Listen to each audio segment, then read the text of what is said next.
Assalamualaikum. My name is Farisha, metric number S62134, and I'm going to explain about problem 1. So, problem 1 is array. First, we will read a string S from the input, then initialize a counter count to 0. Next, for each I from 0 to S length minus 1. After that, rotate the string by creating a new string T, which is the concatenation of S substring I and S substring 0 I. If T is a balanced string, increment count by 1. The last one, we will print the count. So, this is the code. This is class question 1, and this is the main class. Run. Now we will enter the input bracket, and the output is 3. Thank you. My name is Afrina. Number matrix 62639 will be explained about problem 2. First, the code accepts input from the user to write the list, the size of the array. Next, it accepts inputs for elements of the list. Here shows the process of picking elements from the list.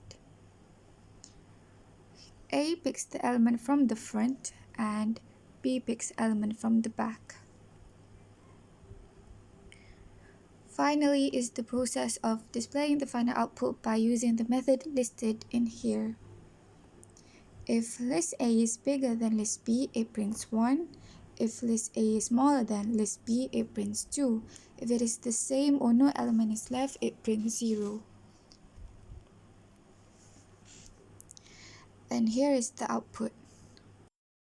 First, you enter the size of the list, which is 3. Next, you enter elements for the list, which is 1, 2, 3, and then the output will show 2, 2, 0. That is all for problem 2. Thank you. For the question number 3, the algorithm for this code is number 1, read an integer n as input and create an array of this of size n. Number 2, create a parity queue using a comparator that sorts the element in descending order.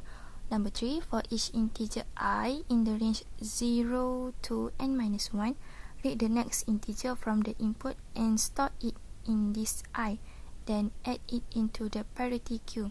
While the parity queue is not empty, check if the element at the front of the queue is equal to the variable max. If it is, print out the element and remove it from the queue, then decrement max by 1. Lastly, repeat step 4 until the parity queue is empty.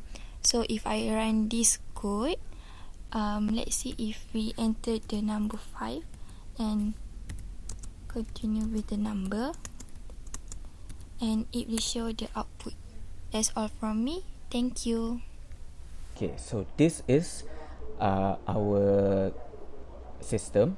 Alright, so this is the main class.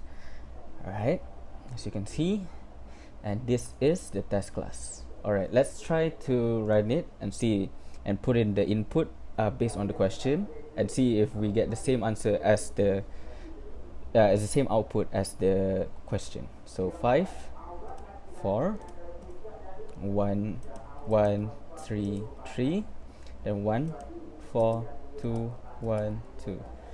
So we got the same answer as the question 4, and we solved it. So yeah, thank you.